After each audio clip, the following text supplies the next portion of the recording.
ஒரு மினி கொடு. மினியா? எவ்வளோ? 9 ரூபா. எல்லா கடையிலும் 8 ரூபா, உங்க கடையில 9.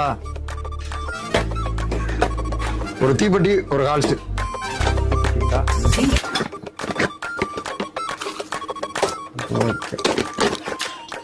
டேய், என்ன மொத்தம் 2 ரூபாடா. என்ன 1 ரூபா வச்சுட்டு போற? 3ஐயும் சேர்த்து மொத்தம் எவ்வளோ? 9, 10, 11 ரூபா. 11 ரூபா.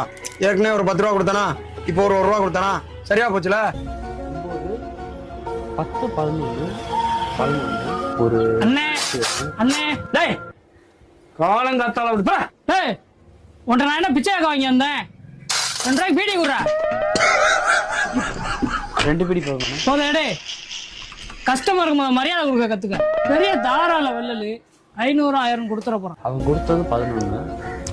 எங்கேயோ இடிக்குது. அண்ணே என்ன இன்னுமா கணக்கு போட்டுக்கிட்டு இருக்க? ஒரு 10 ரூபா ஜூஸ் எடு. இப்ப என்ன கணக்கோட வந்திருக்க?